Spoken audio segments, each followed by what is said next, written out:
Hello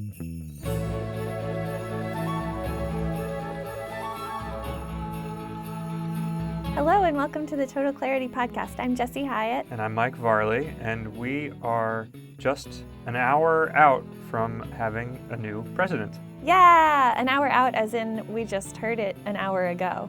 That's right. It's Saturday around 1 o'clock or so, and at about 11:30, Joe Biden was officially announced as president-elect of the country. Ding dong. Ding We did dong. it. We did it. So we thought, because this project is both a weekly thing and a whole year thing, we thought instead of doing a recap on our walk, which we're actually pretty excited to share, we've already done that episode, and we'll be sharing it in several weeks. It's for the graveyards of near Queens.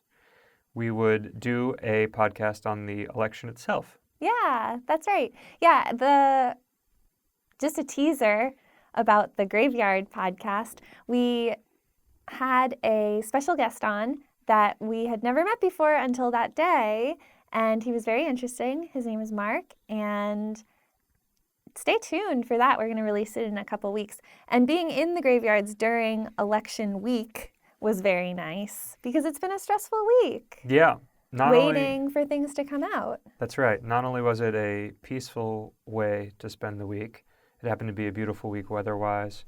And something I mentioned a little bit on the podcast that we recorded for several weeks from now was that we spent some time in a military graveyard, and it really resonated with me, particularly on the Wednesday immediately after the election while we were still waiting for the results to come.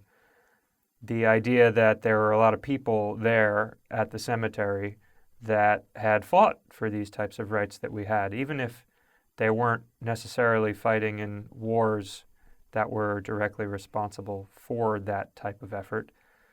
There is a lot of human integrity and intention that goes into the wars that we have fought toward defending our freedom. And yeah, to see all of those soldiers that had lost their lives and their white tombstones uniformly placed. And just to think that that was something that they believed in was really powerful. Yeah. But it's an emotional thing to have just cast your vote and to be waiting for the results to come in and know that there's a bunch of people that have done this before us too and created this system that we live in. Yeah. And I think that's one of the many takeaways for this particular election is that there has yet to be any one person that can undermine democracy in this country to the point where it falls apart. Now, I guess that will remain to be seen once the next couple of months eclipse how that manifests. Right now, it does not seem that it will degrade to that point.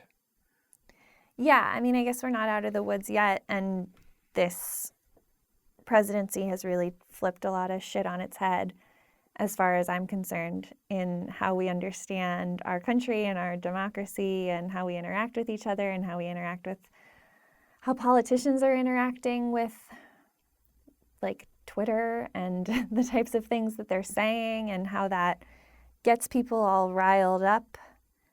So I don't think I'm going to be fully comfortable until we're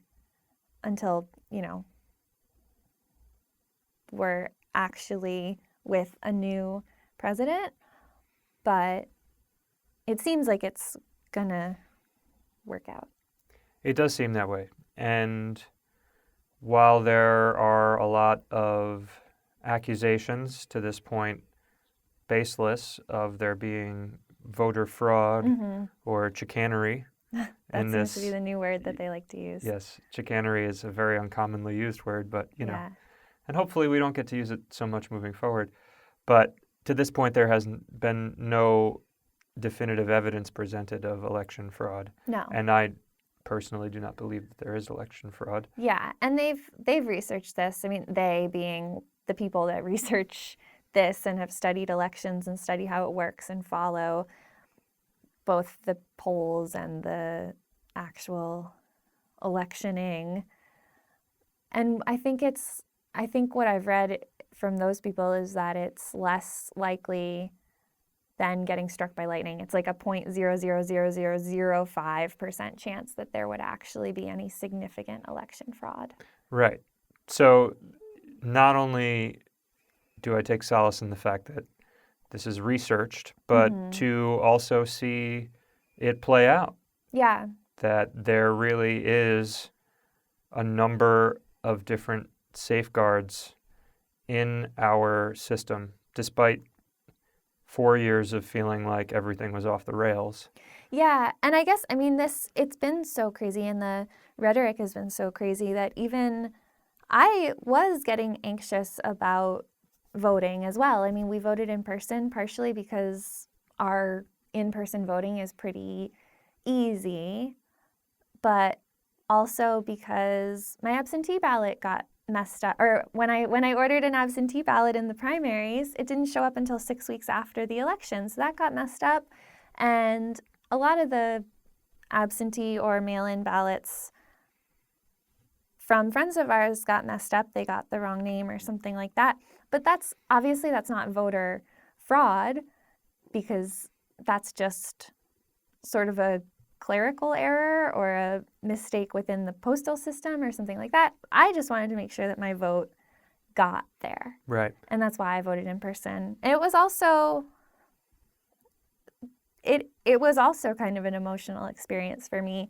The place where we vote is so small. It's just a school right down the street. It's actually not small. It's a big gym, but the amount of people that show up to vote is usually pretty small. And I guess because we vote in all the local elections and the midterms and all that, that's probably what it is, that there's not usually a lot of people. I've been the very first person to vote there multiple times. And Mike, you reminded me after I said this the other day too, but in 2016, there were also a lot of people there voting. But it felt like there were a lot of people there this time too, and not so many that it didn't feel unsafe in any way. And it's still like I think there were 4 people ahead of us in the original line, and then another, 2 people to wait to get to actually go in and vote. But usually I'm just like the only person there with the poll workers. Right. So it felt energizing. It felt like people were really showing up. Yeah. Yeah, I think they were. I mean, it was the most number of votes cast ever by sheer number, and the highest percentage in a number of years. I don't have that offhand. They were estimating that it might be 65%, but I actually never went to look at what the true number was. Yeah. It's also... Do they even know yet the final count of votes? Because they're still counting the last one, because they still have some that can come in certain states too. Yeah, I guess they don't have a definitive final percentage. Final number. They have the number, a high number of ballots cast. Yeah. Not necessarily who the votes are cast for. It does appear that Biden will be the first president to, well, excluding Barack Obama, but the first-term president to have over 50% of the vote. So wow. Trump obviously did not have that. Yeah. Clinton did not have that. Bush did not have that. So that's something that's interesting to think about. Yeah. And he and obviously... he's winning right now by about 4.5 million. Yeah, and it's going to go up. Yeah. And he will have the most votes ever. Trump will have the second most votes ever in this highly motivated election. So I don't know how much that means, other than to say that turnout was significant. Yeah, turnout was significant. And Jesse and I had a conversation about this before the election was held. And I had said, it's maybe an anti-democratic statement to make, but when you think about voter turnout being high, it means that there's actually something quite wrong. It doesn't really mean that things are going well, because people feel that they can take off if things are going to be more of the same. And I think people really intuit maybe almost too generous a term. You'd have to be kind of, just not paying attention to recognize that this was something that was important for people to turn out for. Yeah. I think that, okay, we've already talked about this, but if there's anyone listening to us right now, maybe that bears repeating, that thought of when there's this high of a turnout, that it means that there's a problem. Right. It's not necessarily, I mean, it's something to celebrate because it means that people are engaged. But then you think about, why are people engaged? Yeah. Right? That's what you're saying. Yeah. And Which obviously, like, I want as many people to vote as possible. Like, that's not the point. Of It's just course. kind And of you this. do want people to be engaged. And I think we have often had this false sense of security in terms of thinking that, okay, well, everything feels pretty normal, so everything's okay. I wonder what's going to happen from here. People are super engaged right now on a lot of different things, and I hope that continues, even if it doesn't mean that there's something significantly wrong and a real threat to our democracy. But there's always work to be done. Mm-hmm. And the more that citizens are engaged and are sharing what they want that work to look like, then the more we progress in a positive way. Yeah. Yeah, I think that's true. And we'll see. I mean, of course, now there will be an election in January, 2 Senate Right. seats in Georgia, special runoffs. So we'll see how that goes. And, you know, the beat will go on. But I do think it will go on in a way, well, maybe not for those particular races, but as the years progress, I'm hopeful that people will recognize that the constant din of our president on Twitter has gone away and the circus has left town.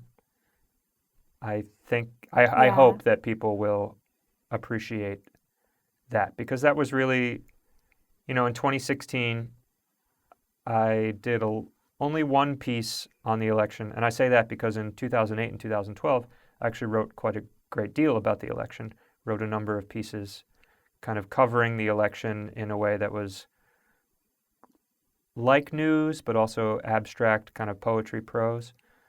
And this time I didn't do anything other than, I guess, what we're doing right now. Mm. But in 2016, I spoke very much about the idea of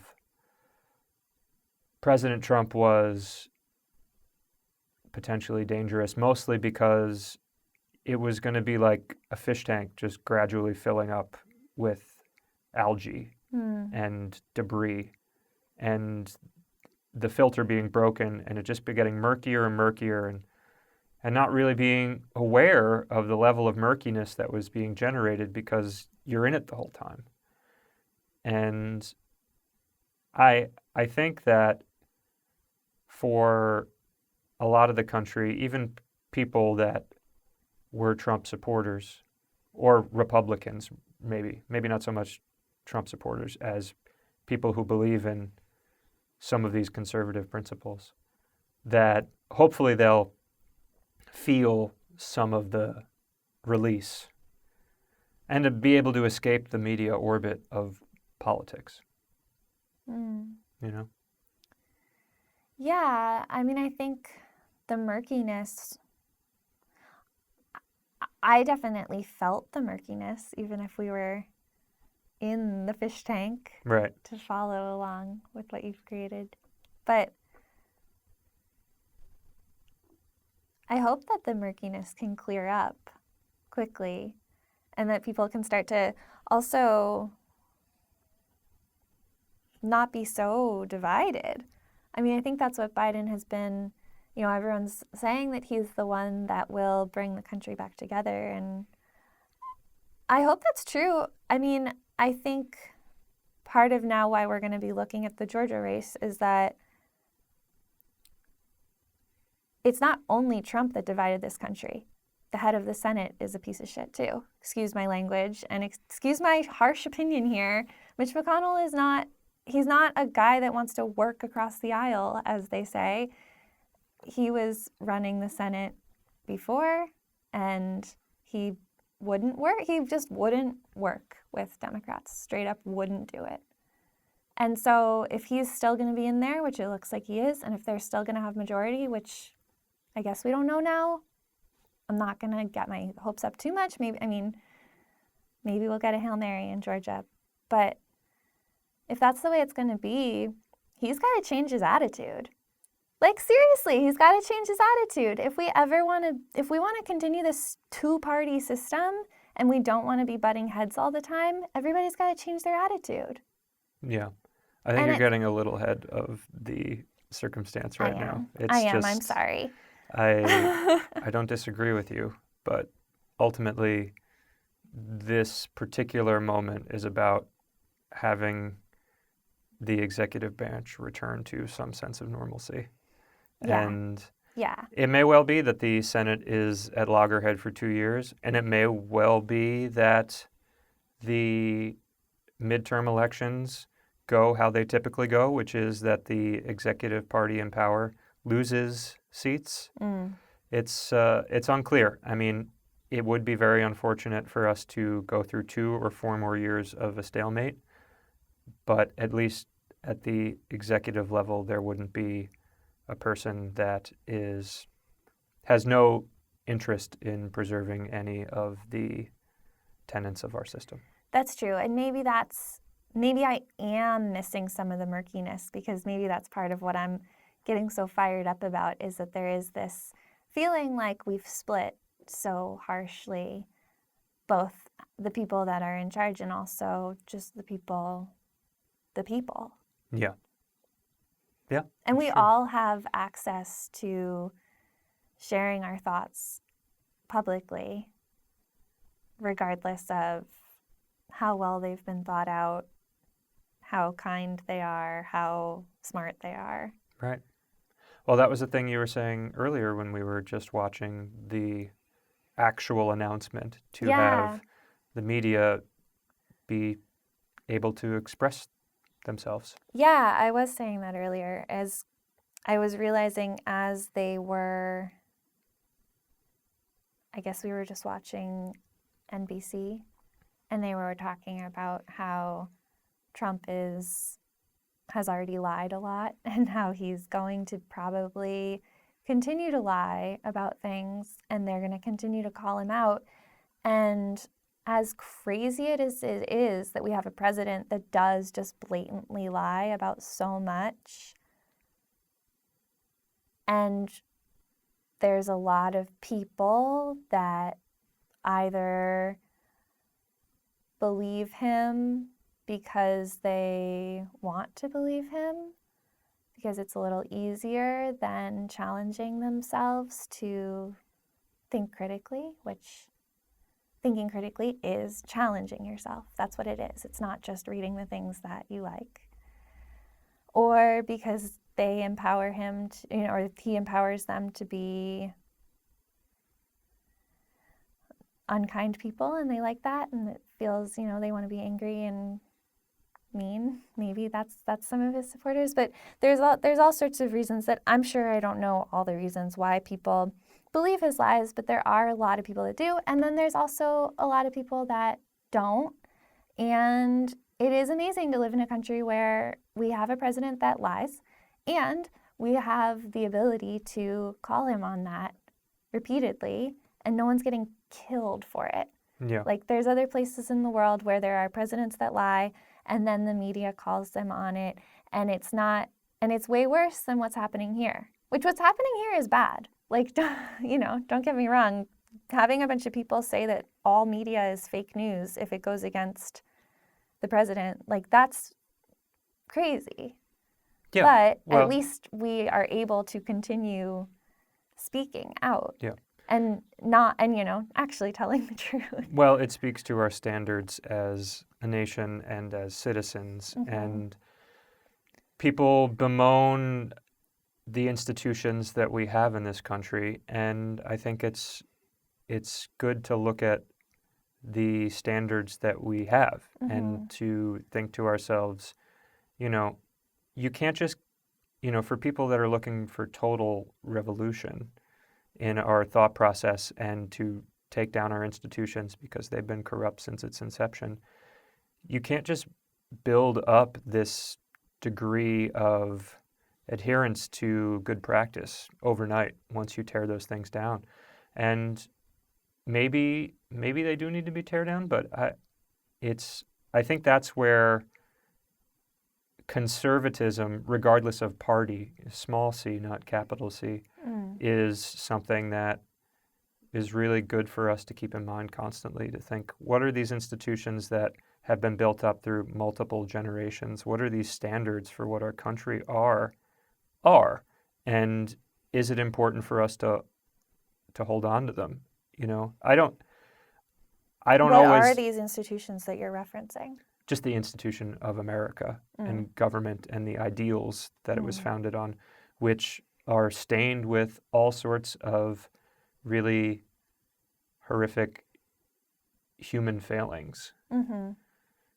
And I also generally don't like to witness myself acting out programs, Yeah. But I don't mind this type of program where it's like, yeah, this program of like believing in democracy and believing that my nation's going to have a secure vote and believing that the media is the one that gets to call the elections and making sure that we don't slip below a standard of governance, that makes me feel, I don't know, proud, I guess, but also just like, yeah, okay, this is a program that like I'm okay with, And a lot of people, I think they don't like the idea of any programming that isn't their own programming, even as that is a type of programming that's been put into them by their surrounding culture, Right. So I don't know. I mean, and I think an interesting flip side to what you're saying about, the media having the space to call these things out is also, despite what a lot of people might say as far as the media being unfair to this president, I feel like I've noticed a shift the past few days, in particular, as we've entered something that was unprecedented in the modern era, which is having to wait this many days for election results.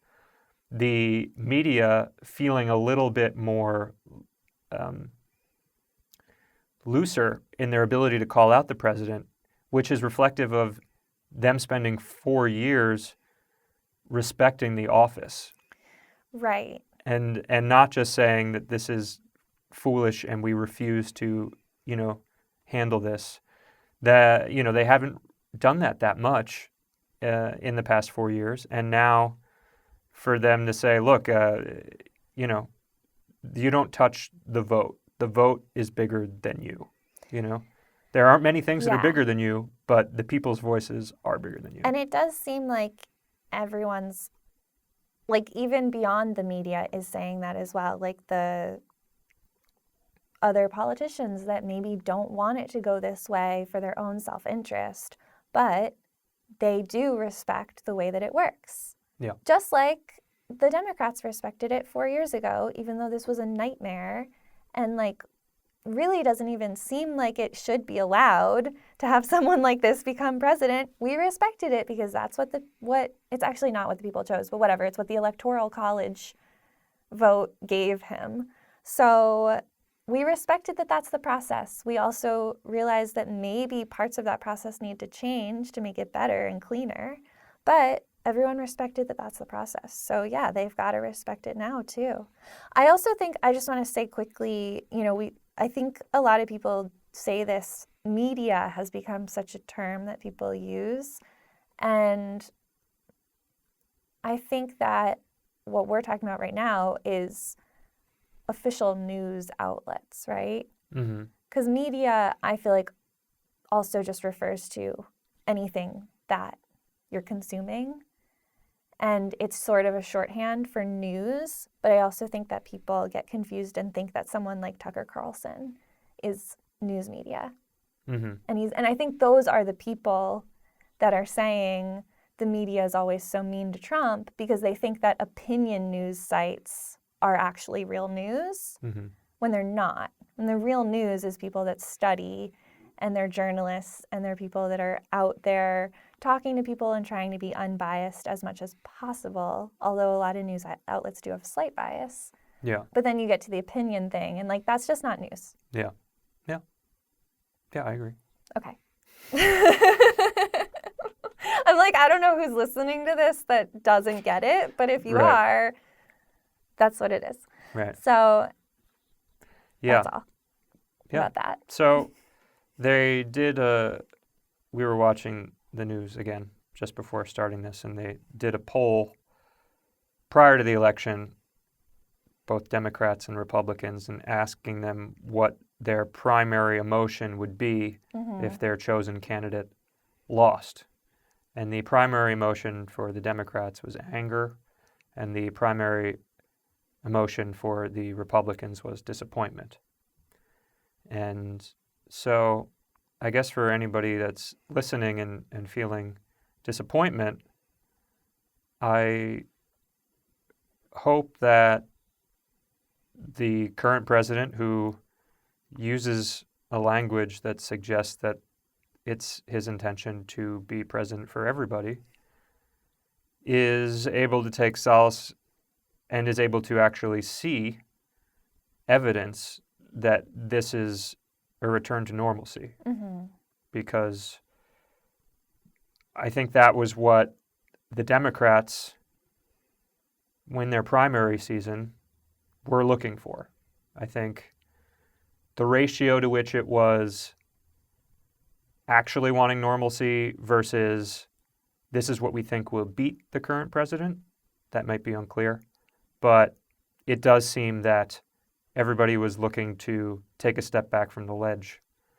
And yeah, I mean, I agree with that idea, and I think that we're going to be a better country as a consequence of not having another 4 years of not just Donald Trump, but everything, all the baggage that he brings. Yeah, and I think with normalcy comes, this is something I've said a lot privately to you, Mike, but, you know, especially as we've been walking around and we see people that have flags and displays and all these, like, really just over the top excitement for Trump, we don't really see any of that for Biden.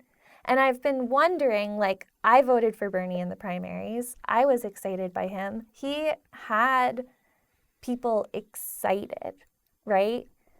And I think Biden never really had people excited, which is why I didn't want to vote for him in the primaries and did, of course, now. But I wonder what, you know, like, I still really like Bernie. I still want to hear him talk. I hope he's involved in some way because I think it's cool to see this older guy that's progressive and thinks like, it seems as though his brain never stopped thinking, which is why young people are often ahead of the curve because they're still thinking. And it seems like he's a guy that like still is engaged and still thinking and thinking forward and not just settling in. And I think that's why people were excited, but having Biden as president, it's just like not having someone that we all have fan clubs around, I think is really important. Because I don't think that then you can actually listen to what he's saying and be thoughtful and critical about it. Yeah. And figure out how that actually relates to your life and not just implement it because you are number one fan and you have the biggest display in your yard. Right. Kind of thing. You won't just follow blindly. I think, yeah. I think what I was saying was like, this is going to be great because no one is like really super jazzed about Biden. Right. And that's perfect. That's really ultimately what we should have as a president. We should have someone that will lead, that no one's freaking out. Well, people are freaking out because I think they've been brainwashed. But most people are not freaking out with fear, and most people are also not freaking out with excitement. It's like, okay, a true leader, someone that will just be managing the country and hopefully bring some unity in that way. Yeah. Well, yes, with respect to the freaking out, the Trump energy, I think there's something that's really interesting there that needs to be unpacked in the coming years. That it talks to the American story in my head. And we have this idea that we've been raised with as Americans about what the American story is, where we're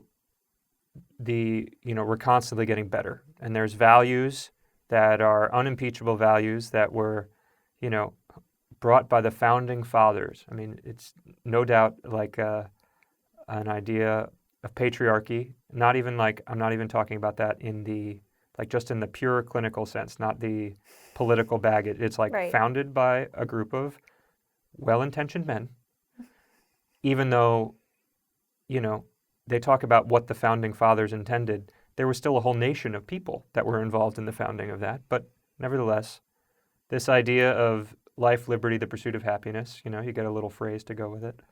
And we've consistently gotten better. And that's the story. And that has been the story for a long time. And somewhere along the line, 30, 40 years ago, Nixon is the easiest argument to make of that. You could say perhaps Bill Clinton when they traded in actual progressiveness for neoliberalism. You could say the Bush-Gore, election of 2000. You could pick any number of things that have degraded into that vision. But that story became progressively more hollow, right? And it didn't have any of that actual magic, the energy, the inspiration. It came back a little bit in Obama, and then for various reasons, a little bit on him, a little bit on the opposition, it quickly got drained. And then you have somebody like Trump. And Trump's energy, there was a new vision, I think. And it wasn't life, liberty, and the pursuit of happiness. It was power.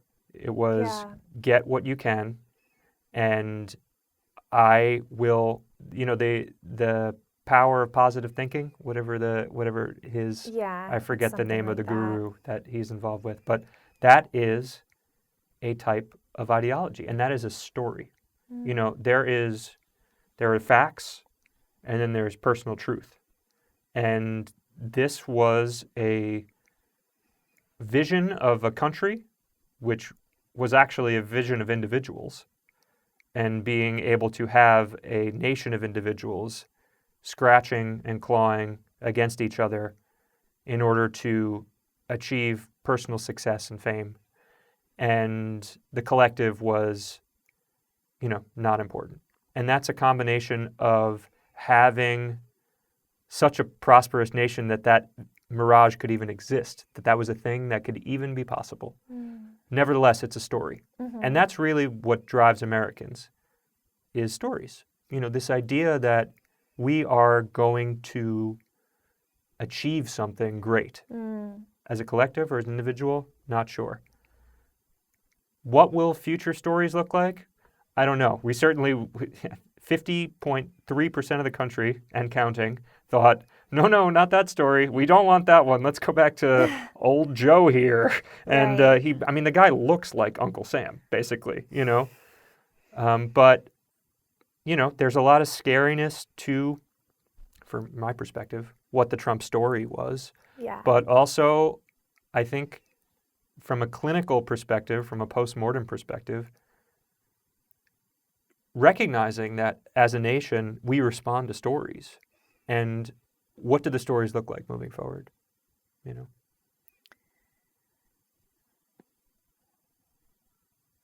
Yeah. I guess apparently the current story is that we want to just kind of calm down a little bit. Yeah. I think that's the story that people are voting for right now. Yeah. Right? Maybe. I think so. And I guess it's just a repudiation. That's not our story. Yeah.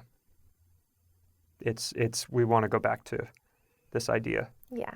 Even though a lot It's of like, people, oops, I did not mean to read this chapter. That's what our vote just said. It's like, I'm closing this book. right, right, and I think it's really important to. I interrupted you. Was there a point in specific you had? No. I think it's really important that we recognize that this is a definitive statement. This is not. I don't think we as Americans and we as people that use facts and use data in order to construct a story, because that is definitely a portion of the Joe Biden, and I don't mean him specifically, but that side of the aisle.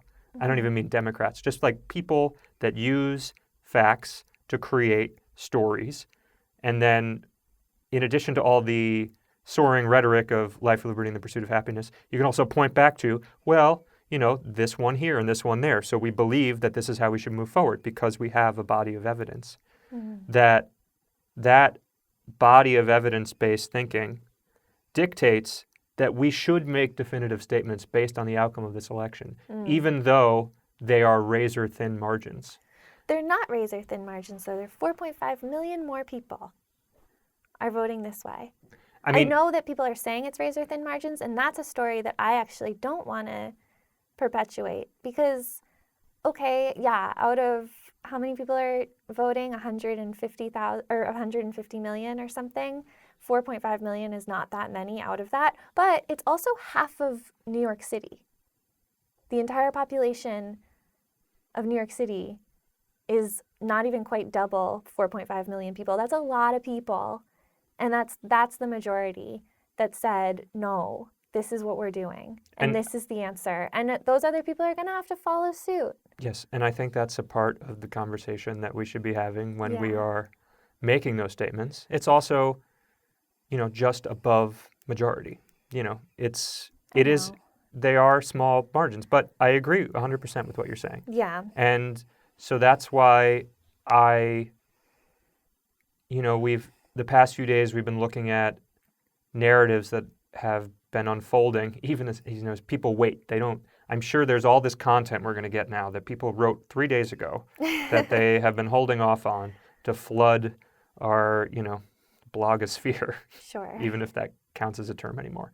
But, the idea that people are saying, this means that there are 70 million people that support Trump and this nation's awful, or one in particular that's really been giving me trouble is the idea that white supremacy has won. That despite whatever the results are, that white supremacy has won in this country. And for me, I really have a hard time with that because there's only one way, as far as I can tell, that white supremacists respond, and that's pure naked loss. That with this result, it doesn't matter that it was not as robust as maybe I would like or anyone would like. You say you lose. Go away. You've lost. You had your day, and it's over. Yeah. And that is the only thing that a supremacist, regardless of race, gender, whatever, responds. Right. It's through embarrassment and being proven wrong. Yeah. And then the people that follow them will not follow anymore because those people that follow are bandwagoners. And, and then that's how it goes away. It doesn't go away by saying it's still around.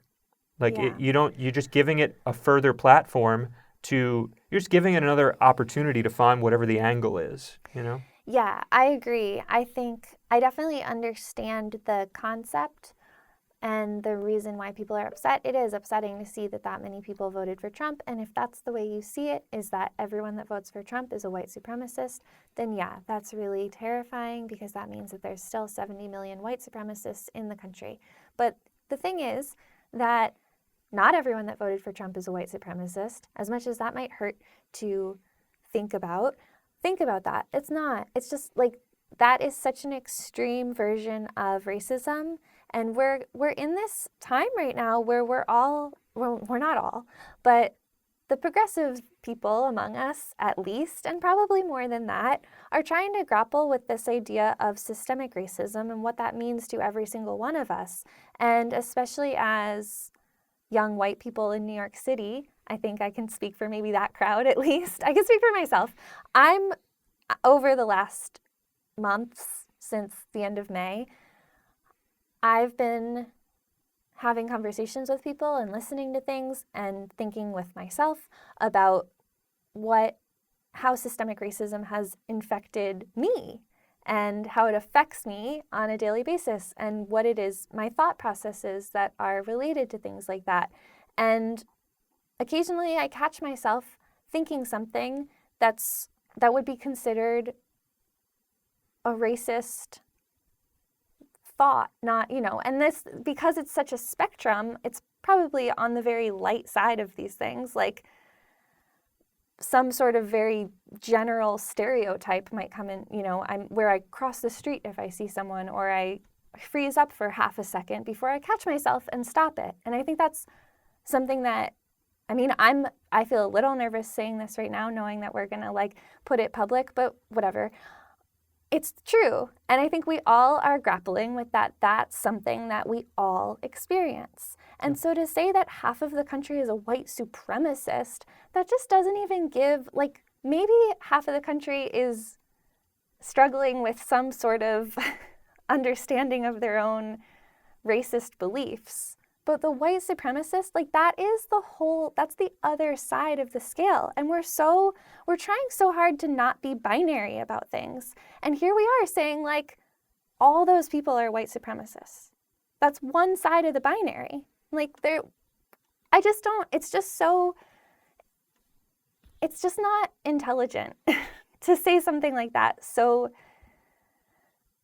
plainly. Yeah. Yeah, I agree. And I just know that we're smarter than that. Mm-hmm.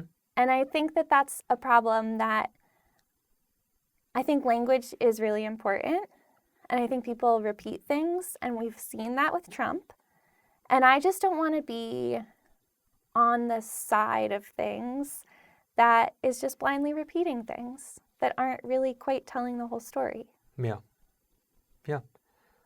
We'll see how it plays out in the next few years, but it is definitely a point of insult, a point of observation, whatever you want to call it, that I think makes certain people on one side feel good, or I don't even know if good's the right way, but it feels justified to throw that at somebody. Yeah. And it certainly hurts or inflames or provokes a response from the people on the receiving end. So right. It's to see something that's proven to have this kind of reciprocal effect means that it's going to be very difficult to remove. Yeah, well, it's easy. I think to circle back a little bit to, we mentioned critical thinking earlier. This is a little off topic, but I'm going to say it anyway. There's people that are saying, well, I've done my own research about masks and I'm not going to wear one because I'm a critical thinker and I've done my own research. I think what they're actually saying is, I've read a whole bunch of different things and I chose the one that was easiest for me to think about because it aligned with my views. And that's not critical thinking. Critical thinking is hard. It makes your brain hurt. And then you come out the other side having hurt your brain in a way that twists things around and then makes you make new connections. And then you have your thought process, and it may or may not be right still at the end, but at least you have actually done the work. And I think this labeling people as white supremacists is kind of similar to that, where it's easy. It's easy and it aligns with what you think, and you don't have to challenge yourself to find any other reasons why people might have liked Trump, because it's upsetting. I get it. I don't really like to think about his potential positive qualities that people could be drawn to, because I don't want to see them because he scares me and he's an upsetting person. He's a mean man.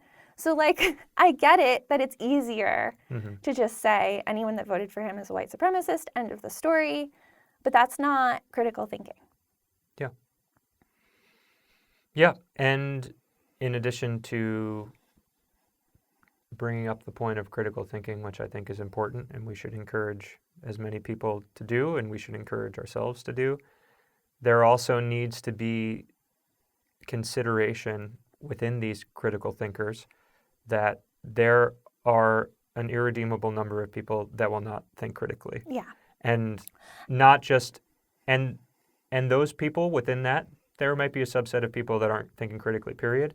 And then there might be a subset of people that are thinking critically about other things that you're not thinking critically about. Yeah. And there needs to be some sort of space to have empathetic language and behavior towards those subsets of people. Yeah, and I think every subset of people that's involved in this, because the people that are saying this sort of simplistic thing of like, well, I'm not going to talk to those people anymore because they're all terrible people, end of story.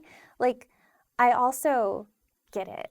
Like, this has been a really rough 4 years. This has been traumatizing and painful, and to like, it does hurt your brain to have to think about it more. So if you're already in pain and you're already having a hard time, like, you might not be able to get to that point where you can actually start to do the critical thinking work. So if what you need right now is just to disconnect from people that aren't aligned with you on this for some time to heal while the nation heals, as that we're all saying, then like, I get that.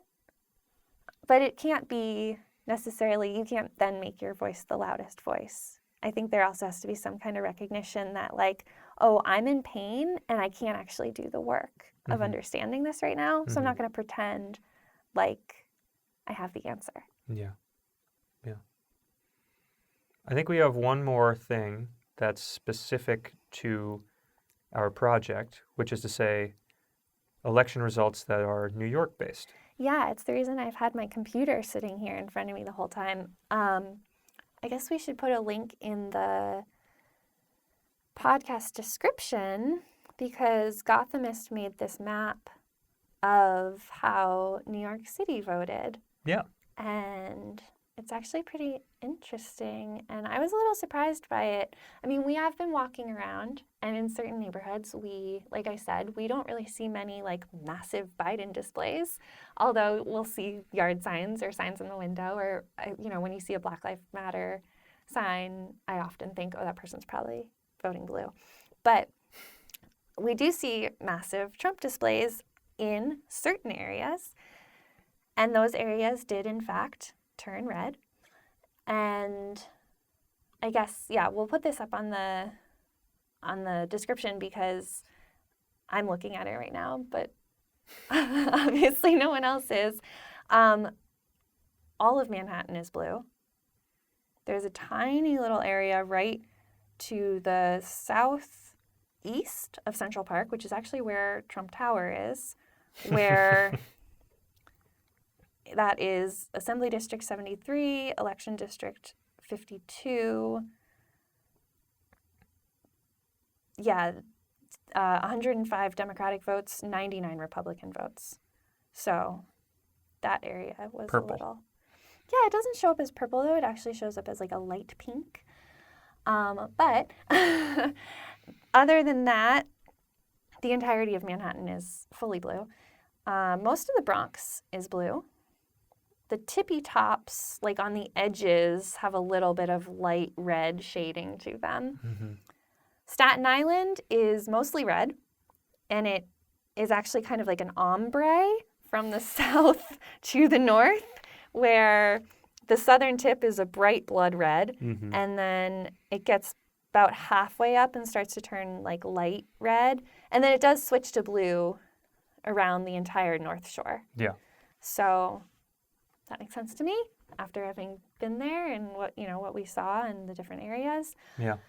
And then Brooklyn and Queens are actually split, which that surprised me. Mm-hmm. So basically everywhere around, like, where we live and Prospect Park and, like, the northeastern part of Brooklyn. Like, if you chop it in half, the northeastern part is blue, and the southwestern part is kind of like a mosaic of blue and light red, and there's a couple of deep red spots in here. And then Queens has their chunk of light red up at the northern coast, really. In the Bayside area, I would guess. Actually, more in, like, I think this is like Astoria. Maybe. That's Fort Totten, I believe, and then so that would be like Bayside's here. Oh yeah. So the Bayside area does have like a light red, but where the bright, like, dark red is, that's surprising to me because that looks like I don't know. I think that's to the right or- of Astoria.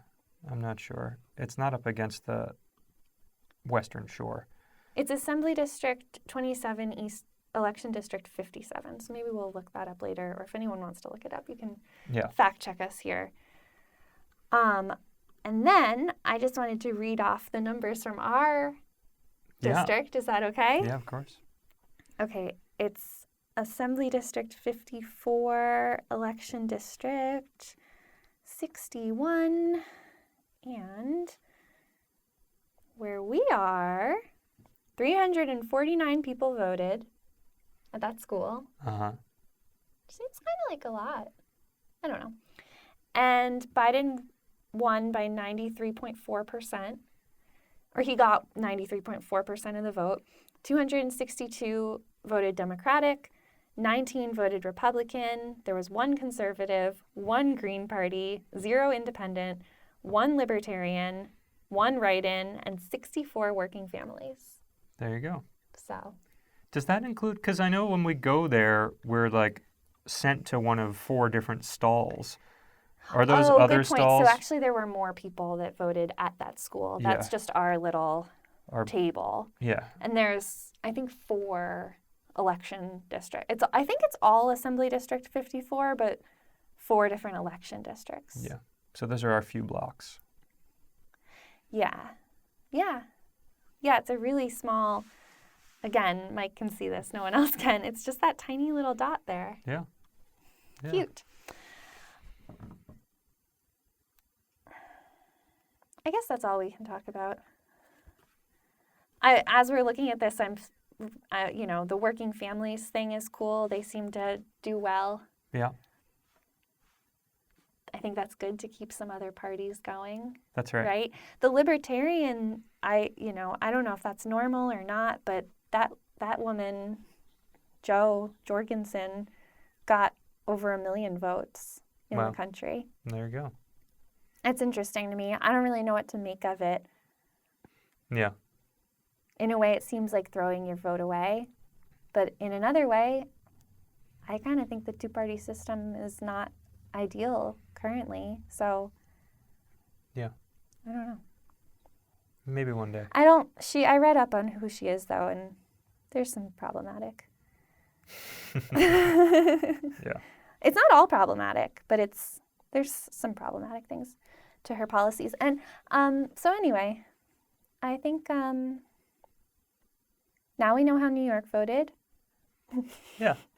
Yeah. I think we should cap it there. Yeah, Make let's this cap a it there. shorter episode than normal. Okay. But thanks so much to everybody for listening, as always. Next week, we'll return to our regularly scheduled program of documenting how our walks have gone. Yeah. And this week's particular walk, which we mentioned at the top of the show, very excited to share that with you eventually. But until then, I hope you continue to do well. I hope that our country continues to behave in a democratic way moving forward. Yeah, I mean, we're going to release this on Tuesday. I hope that everything we talked about here is still accurate. We haven't set ourselves on fire by then or anything. Yeah, I mean, figuratively and literally. Hopefully that cooler heads prevail moving forward. And yeah, thanks so much for listening and watching, and take care for now. Bye. Bye.